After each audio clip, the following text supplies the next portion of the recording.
ये है न्यूज 24 और आप देख रहे हैं सबसे बड़ा सवाल। नमस्कार, मैं हूं संदीप चौधरी। 11,400 करोड़ रुपए के महाघोटाले को लेकर देश में हंगामा मचा हुआ है। ईडी और सीबीआई हर दिन नीरव मोदी एंड कंपनी के ठिकानों पर छापेमारी कर रही है, लेकिन घोटालेबाज नीरव मोदी का अभी तक कुछ पता नहीं चल पाया है। ऐसे में विपक्षी पार्टियों के निशाने पर मोदी सरकार है। विपक्ष प्रधानमंत्री से सवाल कर रहा है, लेकिन प्रधानमंत्री पिछली सरकारों को कसूरवार ठहरा रहे हैं। आज की ही बात करते हैं। मेघालय की रैली में प्रधानमंत्री मोदी ने मेघालय की कांग्रेस सरकार को निशाने पर लिया। प्रधानमंत्री ने पूछा कि सूबे के विकास के लिए केंद्र से जो पैसा आया वो कहां गया। घोटाले की जांच की मांग की है। अब एक तरफ मोदी पिछली सरकारों पर निशाना साध रहे हैं, तो दूसरी तरफ राहुल गांधी ने प्रधानमंत्री पर वार किया। राहुल गांधी ने कहा कि नरेंद्र मोदी भ्रष्टाचार के खिलाफ नहीं है, बल्कि भ्रष्टाचार के एक साधन है। ऐसे में आज का सबसे बड़ा सवाल, पिछली सरकारों पर उंगली उठाने से मोदी सरकार के दाग धुल जाएंगे और क्या सरकार और विपक्ष की लड़ाई में घोटालेबाज मौज करते रहेंगे? इस पर हम चर्चा करेंगे। कुछ खास मेहमान मेरे साथ जुड़ चुके हैं, लेकिन पहले सुनिए प्रधानमंत्री ने किस तरह से विपक्ष पर निशाना साधा और राहुल गांधी ने क्या ट्वीट किया। तो दिल्ली में ऐसी सरकार थी कि जो कभी हिसाब ही नहीं मानती थी। तुम भी अच्छे, हम भी अच्छे, तुम भी बड़े, हम भी बड़ा, तेरा भी हो, मेरा भी हो, यही कारोबार चलता था। 1 लाख रुपए का खर्चा होता है तो 80,000 रुपया दिल्ली से आता है। 1 करोड़ रुपए का खर्चा होता है तो 80 लाख रुपया दिल्ली से आता है। आप मुझे बताइए भाइयों बहनों, ऐसा क्या कारण है कि दिल्ली से इतने रुपए आते हैं लेकिन सड़क कहीं नजर नहीं आती है? तो ये रुपये गए कहां? कितने पैसे दिए, लेकिन ये सरकार ऐसी है कि आधा काम भी पूरा नहीं कर पाई और पता नहीं सड़कें कहां गई, पैसे कहां गई, क्या हुआ पता ही नहीं चल रहा है। हम आधुनिक तकनीक के माध्यम से पूरे देश में वो लूपहोल्स खत्म कर रहे हैं, लीकेज खत्म कर रहे हैं, जिनकी वजह से सरकारी पैसों की लूट हो रही थी। नरेंद्र मोदी भ्रष्टाचार के खिलाफ नहीं है, वो भ्रष्टाचार के एक साधन है। और चर्चा में मेरे साथ बीजेपी के राष्ट्रीय प्रवक्ता डॉक्टर संबित पात्रा, कांग्रेस के राष्ट्रीय प्रवक्ता पवन खेड़ा, समाजवादी पार्टी के प्रवक्ता अनुराग भदौरिया, साथ ही साथ एलजेपी लोक जनशक्ति पार्टी रामविलास पासवान की पार्टी घटक है एनडीए की, उनके प्रवक्ता ए.के. वाजपेयी और राजनीतिक विश्लेषक और समाजशास्त्री अभय दुबे मेरे साथ स्टूडियो में हैं। संबित, 4 साल हो गए आपकी सरकार को। कब तक पुरानी सरकारों के घोटाले गिनाते रहेंगे प्रधानमंत्री और आप लोग? वो तो गिना दिए। 2014 में कांग्रेस 44 पर सिमट गई, आपको बंपर बहुमत मिल गया। अब अपने कामकाज की बात कब होगी? देखिए संदीप जी, पहली बात तो आपको याद दिलाऊं कि कॉन्टेक्स्ट था मेघालय का इलेक्शन, तो स्वाभाविक रूप से जो वहां के सरकार की हालत है, जिस प्रकार से वहां की सरकार ने कमीशन और ओमिशन किया है, उसके विषय में प्रधानमंत्री ने बात की। मैं अभी ध्यान से सुन रहा था प्रधानमंत्री जी क्या बोल रहे थे। प्रधानमंत्री जी ने 2-3 विषय बोली। पहला विषय उन्होंने रखा कि हमने लीकेजेस और लूप होल्स को बंद किया है, जिससे जनता को बेनिफिट हुआ है। मैं आपको यहां प्रूफ करता हूं कि डायरेक्ट बेनिफिट ट्रांसफर के माध्यम से पहले जो कांग्रेस की सरकार थी, उन्होंने खुद कहा था कि 30% पिल्फरेज हो जाता था। डायरेक्ट बेनिफिट ट्रांसफर अब जो जैम के माध्यम से, जनधन के माध्यम से, मोबाइल के माध्यम से, आधार के माध्यम से जो बहुत सारी रकम पहुंच रही है जनता तक, बहुत सारी स्कीम्स की 60,000 करोड़ रुपीस ये प्रतिवर्ष सालाना सेव हो रहा है, ये तो एक हकीकत है। तो दूसरी बात, प्रधानमंत्री ने कहा पैसे ऊपर से आते हैं। महाघोटाले पर कुछ क्यों नहीं बोलते? सुनिए, वो आपका विषय है, उस पर भी जवाब दूंगा। पहला विषय था कि प्रधानमंत्री ने क्या बोला, उसका जवाब दे रहा हूं, सुन लीजिए, फिर नीरव मोदी पे भी बोलूंगा। देखिए, पहला उन्होंने दूसरा विषय कहा सड़क कहां जाती है, पैसा ऊपर से आता है, सड़क क्यों नहीं बनी, कहां चली गई सड़क? आप याद करिए, मैं नहीं कह रहा हूं, भाजपा नहीं कह रही है, राजीव गांधी जी ने खुद कहा है, कोई बहुत पीछे की बात नहीं है। नहीं, मैं इसका एक व्यापक कॉन्टेक्स्ट देख रहा हूं संबित पात्रा, मैं एक होलिस्टिक व्यू ले रहा हूं। मैं समझ गया, मेघालय में कहा कांग्रेस की पिछली सरकारों पर भी लानत मलानत बरसाई है। प्रधानमंत्री ने कहा था ना खाऊंगा ना खाने दूंगा, प्रधानमंत्री नहीं खा रहे हैं, ये बात बिल्कुल मानते हुए मैं सवाल ये पूछूंगा, खाने क्यों दे रहे हैं? नीरव मोदी 11,400 करोड़ रुपए लेकर भाग क्यों जाते हैं? 9,000 करोड़ रुपए लेकर माल्या क्यों भाग जाते हैं? ये बताइए ना, ये जवाब जनता जानना चाहती है। मैं जवाब देता हूं। संदीप जी, आपने कहा प्रधानमंत्री ने बिल्कुल सही फरमाया कि ना खाऊंगा ना खाने दूंगा, तो ये नीरव मोदी और विजय माल्या पैसे कैसे खा गए? आपने एक उदाहरण भी दिया कि 9,000 करोड़ रुपए विजय माल्या कैसे खा गया। देखिए, आप बहुत वरिष्ठ पत्रकार हैं और सब कुछ शोध करके ही आए हैं। ये 9,000 करोड़ रुपए किस कार्यकाल में खाया, ये बताइए। 2014 के पश्चात अगर एक भी टका उसे मिला होगा तो मैं यहां प्रवक्तागिरी छोड़ दूंगा, नहीं मिला है। 2014 से पहले मनमोहन जी और चिदम्बरम जी के चिट्ठी लिखने के बाद मैंने अपने ही इस कार्यक्रम में उनके पास नहीं था। सम्मित मैंने इसी कार्यक्रम में 1,11,738 करोड़ रुपए ढीठ कर्जदार, विलफुल डिफॉल्टर्स के लिए मैंने कल शब्द इजाद किया। ढीठ कर्जदार जिनके पास पैसे हैं, पैसे देने को तैयार नहीं, सरकारी बैंकों से 1,11,738 करोड़ 9,339 लोग खा गए हैं, खा गए। मेरी अगर एक 1,500 रुपए की, 5,000 रुपए की, 15,000 रुपए की EMI अगर बाउंस हो जाए ना, तो मेरे घर में आकर बैठ जाते हैं बैंक वाले। आप बिल्कुल आप 100% सही कह रहे हैं संदीप जी, और आपका अधिकार है। सवाल हमसे नहीं पूछेंगे तो किससे पूछेंगे? हम सरकार में है, इसलिए मैं जवाब देना चाहता हूं। सिर्फ मुझे कुछ सेकंड्स दे दीजिए। देखिए, खा गए जो शब्द है बिल्कुल सही है। किस कार्यकाल में खाए, मैं उसका उदाहरण दे रहा था। कैसे खाए? Political complicity. ये कब तक? ये 4 साल हो गए अब। उस समय ये 2014-2015 में हम चर्चा नहीं कर रहे। सर, आप मुझे संदीप जी, मैं आपसे उम्र में भी छोटा हूं, मैं आपसे अनुभव में भी कम हूं, मगर मैं आपसे निवेदन तो कर सकता हूं कि कुछ सेकंड दे दीजिए। मैं आपका बहुत सम्मान करता हूं और आप भी मुझे बोलने देते हैं। मैं आपसे निवेदन करता हूं संदीप जी। देखिए, जहां तक प्रधानमंत्री ने कहा खाने नहीं दूंगा, खाने तो देंगे ही नहीं, क्योंकि 2014 के बाद लोन सैंक्शन तो किया नहीं। ना खाऊंगा, आपने खुद कहा प्रधानमंत्री खाते नहीं है। मैं एक और ऐड कर दूं, जिन्होंने खाया उनसे उगलवाऊंगा। पहली बार रिकवरी हो रही है 6,000 करोड़ रुपए माल्या की। आपने पहले कभी सुना था विंसन डायमंड केस में या किसी भी केस में जो कांग्रेस के समय में था, किसी की रिकवरी हुई थी? पहली बार 6,000 करोड़ रुपए, और अब 5,000 करोड़ रुपए नीरव मोदी की रिकवरी हो रही है। हाँ, में जीरा एक बात आप लोग भागते भूत की लंगोटी है, लोग बाहर कैसे चले गए? नहीं, देखिए, आपका अधिकार है, ये आप जरूर पूछ सकते हैं कि ये देश से बाहर कैसे चले गए। इसके लिए मुझे जवाबदेह मैं हूं, बाकी किसी के नहीं हूं। जवाबदेह देश से बाहर क्यों गए उसके लिए जवाब। पवन खेड़ा, आप लगातार कह रहे हैं भ्रष्टाचार का साधन बन गए हैं प्रधानमंत्री मोदी। मुझे ये बताइए, इस बात से क्या आप इनकार करेंगे 4 साल में मोदी और मोदी सरकार पर भ्रष्टाचार के दाग नहीं लग पाए, जो आपकी सरकार में एक चलन हो गया था? नहीं, पहले तो आप मेरी सरकार पे आ जाइए। यूपीए के वक्त आरोप मात्र लगने से इस्तीफा ले लिया जाता था। आदर्श घोटाले की, एक तथाकथित घोटाले का आरोप अशोक चव्हाण जी पर लगा, उन्होंने तुरंत इस्तीफा दे दिया। आज वो आरोप भी बेबुनियाद साबित हुआ।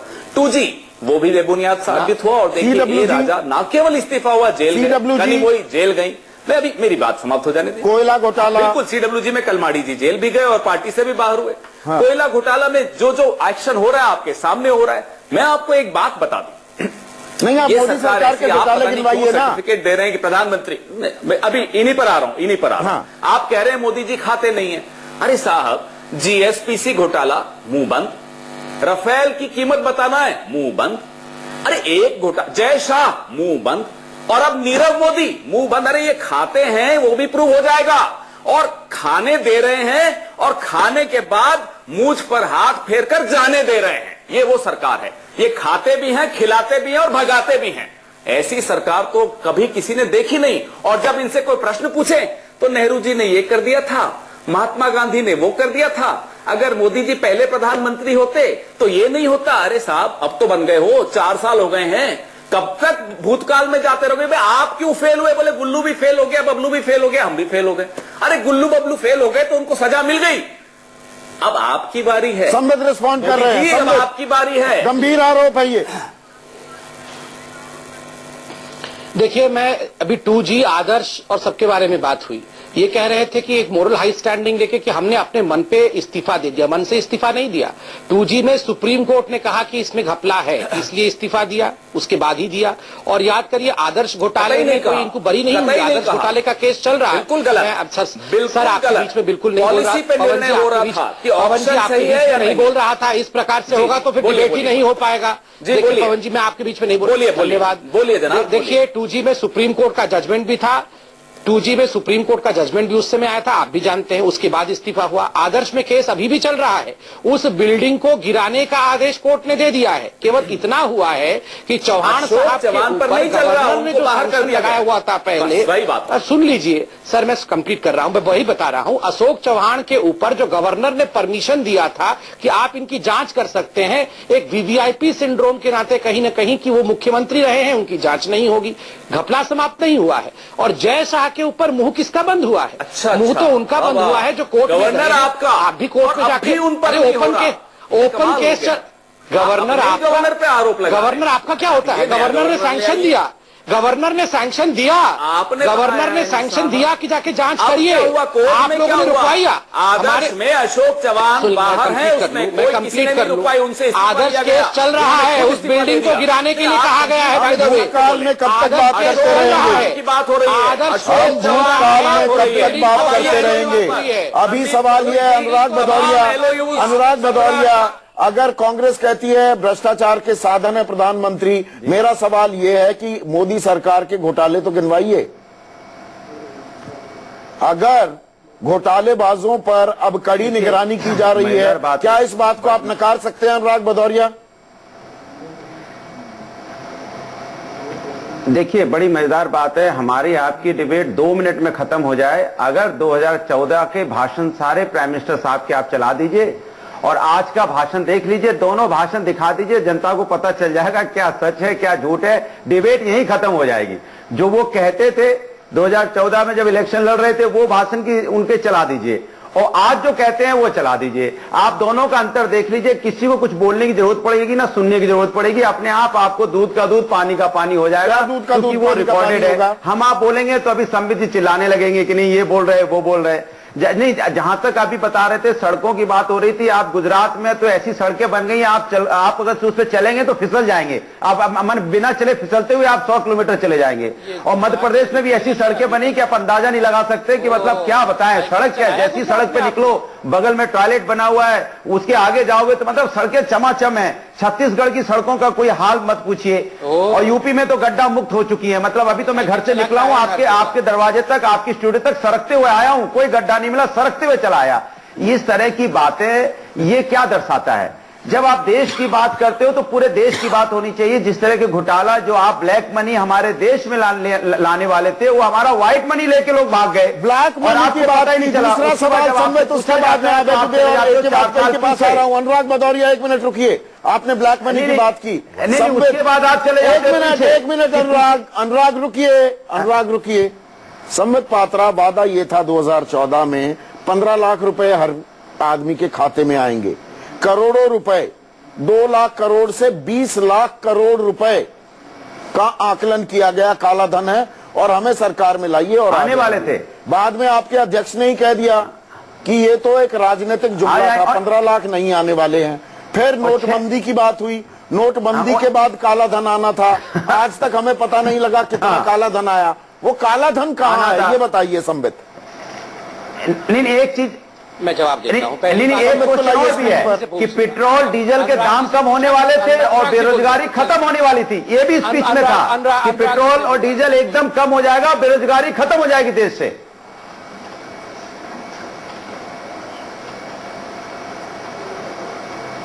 बोलिए संबित। Thank you. देखिए, आपने काले बोलिए संबित जी, बोलिए। काले धन का भागिए नहीं।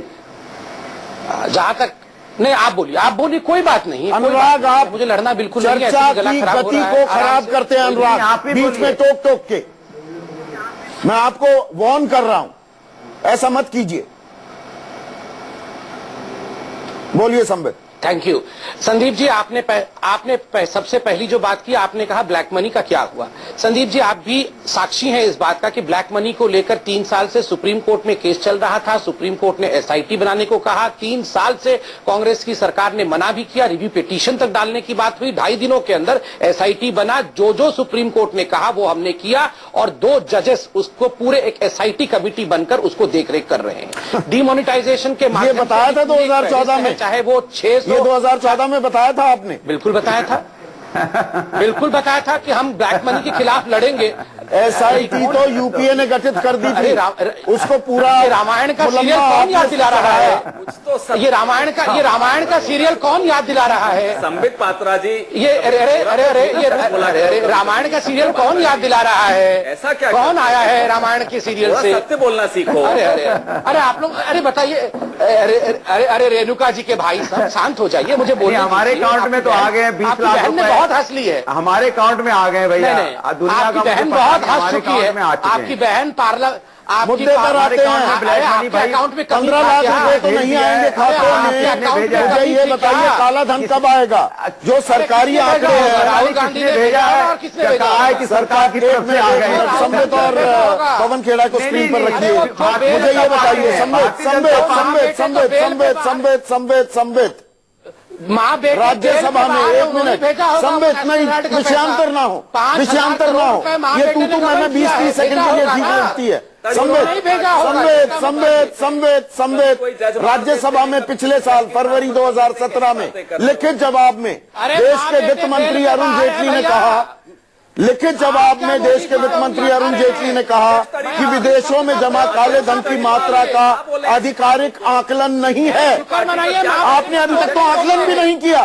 वैसे माँ बेटे को चोर और डकैत बोलना चाहिए। पार्टी तड़ीपार होने वाली है। माँ बेटे को चोर और डकैत बोलना चाहिए। आप लोग इसी भाषा तड़ीपार होने वाली है। सभ्य भाषा आप लोग समझते नहीं हो। हर शाख पे मोदी बैठा है। माँ बेटे को चोर और डकैत बोलने से ही आप लोगों को समझ में आएगा। अनजाने गुलिस्तान चोर और डकैत पार्टी को लीड कर बर्बाद गुलिस्तान करने को बस एक ही मोदी काफी था। हर शाख पे मोदी चोर और डकैत जेल पे बाहर है। 5 शाख पे आप दोनों परिपक्व व्यक्ति हैं। दोनों जेल पे बाहर है। आप दोनों इतने परिपक्व हैं और संजीदा भी हैं। इस लेवल पर नहीं जाना है। अरे बधाई तो ले लो, किसी और चैनल पर कर लीजिएगा, किसी और चैनल पर कर लीजिएगा। यहाँ पर नहीं, मेरे शो पर नहीं। मुद्दे की बात करते हैं, मुद्दे की बात करते हैं। एक बात कही, मुझे ये बताइए, राज्यसभा में लिखित जवाब में वित्त मंत्री अरुण जेटली ने कहा विदेशों में जमा काले धन की मात्रा का आधिकारिक आकलन नहीं है। वापस लाने की कोशिश करेंगे। अरे पैसा ही नहीं पता, लाओगे क्या? तो अब इसका जवाब ये है कि जब पैसा क्यों नहीं मालूम पड़ा, क्यों नहीं पता? पैसा मालूम इसलिए नहीं 2014 में तो बहुत गिनवा रहे थे। उसी का 2 लाख करोड़ से 20 लाख करोड़। एग्जैक्ट पैसा मालूम नहीं पड़ा। एग्जैक्ट पैसा इसलिए मालूम नहीं पड़ा कि जो एग्रीमेंट इन्होंने स्विस गवर्नमेंट से किए हुए थे, उसको मॉडिफाई करवाया इस गवर्नमेंट ने, और उस प्रोसेस में लगे हुए हैं। सार्वजनिक नहीं कर रहे, नाम सार्वजनिक नहीं कर रहे, नेम एंड शेम नहीं हो रहा। सुप्रीम कोर्ट ने जो एसआईटी बनाई है वो जिनकी अग्रीमेंट तोड़ दो, देश से तो ऊपर है कि अग्रीमेंट ऊपर है? एग्रीमेंट ऐसे थोड़ी तोड़ सकते हैं। प्रोसेस है, जर्मनी तोड़ता है। नहीं, अगर किसी बात कर रहे देखिए, आप गलत बयानी कर रहे हो। अगर जर्मनी तो प्रोसेस है, प्राइवेट बैंक के अध्यक्ष को उन्होंने बाकायदा अरेस्ट कर लिया। अरे आप तो वकील, आप जानते हैं, कर लिया वो तो वहां, और सारे नाम उगलवा दिए। उसने अरेस्ट कर लिया, उसने उसके पीछे कारण है। यहाँ पे एग्रीमेंट इस तरीके से नहीं तोड़े जा सकते। First you have to show the intent, लेकिन हम उस मसले में नहीं जा रहे। हम उस मसले में जा रहे हैं कि डबल टैक्सेशन अवॉइडेंस एक्ट का इस्तेमाल कर लो आप। उससे बढ़िया हम लाए ना, अभी insolvency and bank corruption act लेके कोर्ट लेके आए ना। और कांग्रेसियों ने क्या किया? अरे कानून ले आओ, कानून ले आओ कि बाहर विदेशों में जितना धन जमा है, काला धन जमा है, वो राष्ट्रीय संपत्ति है। वहाँ के कानून भी तो लागू होते हैं। आप हमें बता रहे हैं 16,000 करोड़ रुपए बाहर हैं। स्विस बैंक 2014 में क्या ये बताया गया था अबे दुबे की 16,000 करोड़ बाहर पड़े हैं? हमें तो बताया गया था लाखों करोड़ पड़े हैं, 15 लाख हमारे खाते में भी आएंगे, हर व्यक्ति के खाते में आएंगे। थोड़ी बताई गई। देखिए, जब मैं कुछ कहूंगा अभी तो हमारे मित्र संबित पात्रा ये कहेंगे कि मैं तो भाजपा का विरोधी हूं और बढ़ा चढ़ा के बातें बोलता हूं। हाँ। मेरा मानना यह है, हर एक का अपना मत है यहाँ पर। मेरा मानना यह है कि 2014 की चुनावी मुहिम नरेंद्र मोदी और भाजपा ने पूरी तरीके से झूठ के आधार पर चलाई, और ये बात धीरे धीरे करके साबित होती जा रही है। दूसरी बात, कल ही भारतीय जनता पार्टी के मार्गदर्शक मंडल के सदस्य श्री यशवंत सिन्हा ने एक चैनल को दिए हुए इंटरव्यू में साफ तौर पर कहा कि जिस तरीके से मोदी को यहां से भगाया गया, इस तरह विजय मल्ल्या भागा था, उससे प्रधानमंत्री की छवि को बहुत ठेस लगी है और वित्त मंत्री को जांच का सामना करना चाहिए और प्रधानमंत्री के उस फोटो फ्रेम में नीरव मोदी अपने आप ही नहीं आ सकता पर है। नीरव मोदी के लिए प्रधानमंत्री मोदी ही जिम्मेदार हैं या दरअसल ये भूमि, ये पूरी पृष्ठभूमि तैयार की गई पुरानी सरकारों के दौरान? मैं तो ये मानता हूं कि भाजपा और कांग्रेस मिलजुल कर बारी बारी से इस देश की अर्थव्यवस्था का बैंड बजा रही है, लेकिन चूंकि इस वक्त भारतीय जनता पार्टी पिछले 4 साल से सत्ता में है, इसलिए सारे आरोपों कटघरे में तो सबसे आगे भाजपा खड़ी हुई है ना, कांग्रेस तो उसके पीछे। पवन खेड़ा और अनुराग भदौरिया इंतजार कर रहे हैं, एक छोटा सा ब्रेक ले रहा भाजपा के ऊपर पवन आपके पास आऊंगा और अनुराग आपके पास भी, लेकिन ब्रेक में जाने से पहले राष्ट्रपति के अभिभाषण पर प्रधानमंत्री ने क्या कुछ बोला था सदन में, संसद में, वो आपके लिए छोड़ जाता हूं। 3 मिनट का ब्रेक है, बने रहिए। पहले प्रधानमंत्री की बात सुनिए। सबसे बड़ा सवाल में बात हो रही है कि कब तक सरकार पिछली सरकारों पर ही दोष मंडती रहेगी भ्रष्टाचार का, जहां तक मुद्दा है चर्चा, क्योंकि पिछले 1 हफ्ते से महाघोटाले पर गर्म है। सवाल यह भी, हमारे पैसे पर ये घोटालेबाज कब तक मौज करते रहेंगे। लेकिन शुरुआत तो इस चलन की कांग्रेस ने की। मैंने ब्रेक में जाने से पहले पवन खेड़ा और अनुराग भदौरिया को स्क्रीन पर लाइए। ये देन तो आपकी है, स्टेटमेंट है प्रधानमंत्री के on the floor of the house कि 2014 में जो देश की गत थी, अगर मैं पहले बता देता, जो 9.5 लाख करोड़ के अब एनपीए आकर खड़े हो गए हैं, इनको पहले बता देता तो देश की छवि को नुकसान पहुंचता, और यह किया धरा आपका है पवन खेड़ा। देश की छवि की चिंता कनाडा में देश को गाली देते हुए तो हुई नहीं थी। रामायण में एक धुरिया राक्षस भी हुआ करता था जो लोगों की आंखों में धूल झोंकता था। हमारे साथ तो वही होता चला जा रहा है, आज तक वही हो रहा है। हाँ, एक बधाई तो मैं संबित पात्रा जी को दूंगा, 1,70,000 स्क्वायर फीट पे 18 महीने में इन्होंने अपना कार्यालय बना दिया। गीतांजलि पातांजलि तो एक तरफ, भाजपा का कार्यालय 5 स्टार होटल से बढ़कर 7 सितारा होटल की तरह बनाए। वो पैसा कहां जा रहा है आप समझ में आ रहा है? ये सारा पैसा कहां जा रहा है? इनका कार्यालय आकर दिल्ली में देखिए, आपको उत्तर मिल जाएंगे, सारे तमाम आपको उत्तर मिल जाएंगे कि पैसा कहां जा रहा है और आंखों में धूल किसकी। पर जो उत्तर चाह रहा था वो तो दिया नहीं। एक तरफ ये एनपीए, ये घोटाले, ये भ्रष्टाचार, ये 9.5 लाख करोड़ का तैयार है। देश पर कर्ज हो जाए एक बार, ये तो आपकी देनदारी है। हो जाए, लिस्ट लेकर बैठते हैं। लोन देना और लेना अपराध नहीं है, लोन लेकर भाग जाना अपराध है। भगाने वाले कौन? ये आपके सामने बैठे, आपके सामने अनुराग भदौरिया। लोन देना और लेना अपराध नहीं है। लोन लेना और देना परंपरा है, हर देश में हर बैंक से होता है। उद्योगपति उद्योग कैसे चलाएगा अगर लोन नहीं लेगा? हमारे पैसे इन घोटालेबाजों को देते रहो, वो मौज करते रहे, गुलछर्रे उड़ाते रहे, फिर देश छोड़कर भाग जाए। और आप लोन लेना देना आरोप हम पर, लोन लेना देना करो, पर उसमें राजनीतिक क्षय में अपने पसंदीदा लोगों को लोन मत दो। इसी को तो क्रोनी कैपिटलिज्म कहते हैं। भगा देना वो अपराध है, लोन लेकर भाग जाना अपराध है। अरे मैं बोल सकता हूँ प्लीज संदीप अपराधी है। बोलिए संबित, बोलिए संदीप जी, ये क्या हो रहा है? अपराधी है, बोलिए संबित, खड़े होने चाहिए। सब लोग एक साथ बोलेंगे तो कैसे बोलूंगा? बोलिए संबित, बोलिए। अरे आप बोलिए तो आप बोल रहे हैं कि चुप होंगे तभी तो बोलूंगा। नंबर 1, देखिए इन्होंने कहा कि भाजपा के कार्यालय को इतने एकड़ जमीन में बनाया। देखिए जमीन तो आवंटन इन्होंने किया, हमको किया, कांग्रेस पार्टी को किया, आम आदमी पार्टी को किया, इन्हीं की सरकार ने किया था और हमने उस पर भवन बनाया। नहीं, मैं आपको बता दें, ये छोटी मोटी बातों से दूर में जाना चाहता हूँ। संबित, मुद्दे पर आइए। कब तक बड़े घोटालेबाज हमारे पैसे पर, हमारा पैसा है, सरकारी बैंकों को चूना लगाते रहेंगे और देश से भागते रहेंगे? अरे मैं संदीप जी, मैंने आपको पूछा ना कि चिट्ठी किसने लिखा था 1500 करोड़ रुपए देने के लिए विजय माल्या को, बजाय इसके कि उनके पास कोई गारंटी नहीं थी। Manmohan Singh, the then prime minister, चिट्ठी किसने लिखा था उनको 500 करोड़ देने के लिए state bank of India Bangalore से, जबकि उनके पास एनओसी नहीं थी। चिदम्बरम, जो कि उस समय के वित्त मंत्री थे। और 9 लखा हार किसने पहना था नीरव मोदी से लेकर अभिषेक मनु सिंघवी? 40 लाख रुपए प्रति महीना कौन लेता था? अभिषेक मनु सिंघवी। केवल अभिषेक मनु सिंघवी लेता था, सोनिया जी नहीं लेती थी। अभी मैं अभिषेक मनु सिंघवी से, हम जानते नहीं है क्या? और ये पहने हार, ये ले पैसे और गाली खाऊं शाम को बैठ के संबित पात्रा। क्यों? मैंने पैसे दिए हैं इनको। पैसे कौन दिया है? पूछिए इनको। बिना गारंटी के पैसे कौन दिया है इनको? संदीप चौधरी जी, हाँ माफ कीजिएगा, ये बंगारू लक्ष्मण सोनिया गांधी पैसा लेते हुए पकड़े जाते हैं और कहते हैं हमने चिट्ठी लिखी। बंगारू लक्ष्मण के अरे पैसा ले सोनिया गांधी, हीरा ले सोनिया गांधी, पैसा ले बंगारू लक्ष्मण, प्रियंका गांधी, पैसा ले बंगारू लक्ष्मण, रॉबर्ट वाड्रा, और सामने बेचारा है संबित पात्रा बेचारा सामने आ जाए। अरे चोरों की पार्टी है ये। 1,70,000 स्क्वायर फीट किसके पैसे से बनाया? अकाउंट दीजिए, देश को हिसाब दीजिए। आप पे बाहर है चोर, बताइए। अब तो यह स्पष्ट है भाजपा भ्रष्ट है। माँ बेटे हर शाख पे मोदी बैठा है, संबित पात्रा जी हर शाख पे मोदी बैठा है। आप किससे बचाएंगे? बड़ा मोदी, छोटा मोदी, एक और छोटा वो मोदी। साख अब 4 दिन अब मोदी कैसे अंतर होने लगे, ये मैं हो गई। अबे दुबे कुछ इंटरजेक्ट कर रहे हैं, माफी चाहूंगा। 4 साल हो रहे हैं, कांग्रेस ने जो किया हम सब लोगों के सामने स्पष्ट है। एनपीए की जिम्मेदार कांग्रेस है, इसमें भी कोई शक नहीं है। लेकिन बैंकिंग प्रणाली में एनपीए ना बढ़े, इसको ठीक करने की जिम्मेदारी मोदी जी की थी, जो 4 साल गुजर गए। बैंकिंग प्रणाली को मजबूत करने में, बैंकों में फ्रॉड ना हो, एनपीए ना हो, मोदी सरकार ने कुछ भी नहीं किया। नहीं, ये पूरी बात सुन लीजिए वाजपेयी।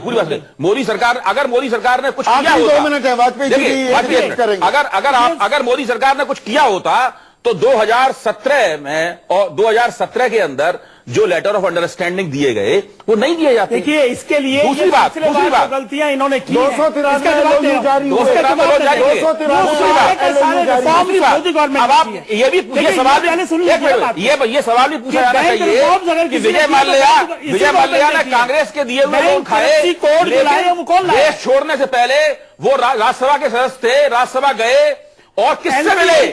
वो व्यक्ति कौन था? वाजपेयी जी आप बताइए, वो व्यक्ति कौन था?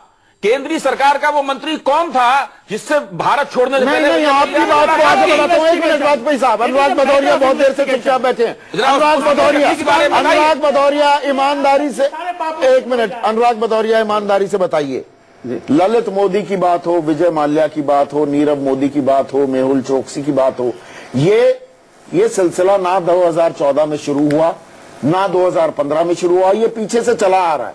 जिम्मेदारी दोनों की है क्या? राजनीतिक शय के बिना, वो कांग्रेस हो चाहे बीजेपी हो, चाहे समाजवादी पार्टी हो या एलजेपी हो, आप लोगों की राजनीतिक शय के बिना ये घोटालेबाज ऐसे पनप सकते हैं क्या और ऐसे देश छोड़कर भाग सकते हैं क्या?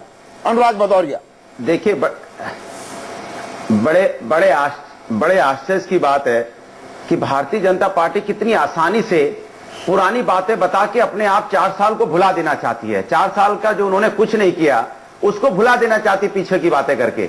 आप तो 4 साल आने के पहले मात्र 3 महीना मांग रहे थे, 3 महीने में मैं देश को बदल दूंगा, और अब तो 4 साल हो गए। फिर आप चले जाते 2012, 13, 1980, 1990 में आप 3 महीने में बदल रहे थे सर।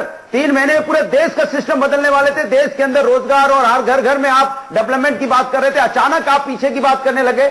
देखिए, जहां तक इनकी मानसिकता की बात है, इन्हें कोई डेवलपमेंट रोजगार नहीं करना है, इन्हें धर्म की राजनीति करनी है,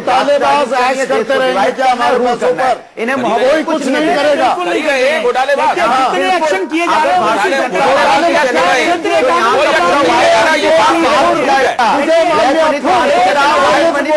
करोड़ के जो केस मेहुल चोकसी फुर, वो नया कानून बनने के बाद रिकवरी के लिए डाले। इससे पहले पूछिए कितने इन लोगों ने क्या किया? 4,56,000 करोड़ के 2008 से 2014 के बीच में लोन डिफॉल्टर थे। किसी के last comment Sambit Patra, 15 second मैं अपने टाइम से ओवर जा रहा हूं। संबित, सिर्फ 15 सेकंड। जिम्मेदारी तय होनी चाहिए कि नहीं? जिम्मेदारी आपकी है या नहीं?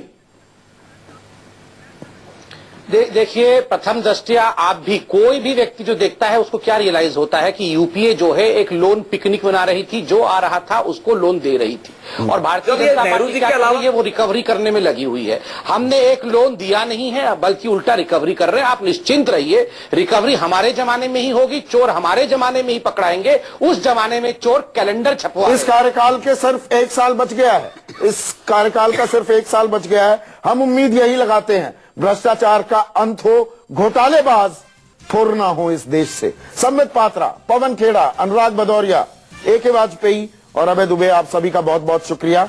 आज सबसे बड़ा सवाल में बस इतना ही। आप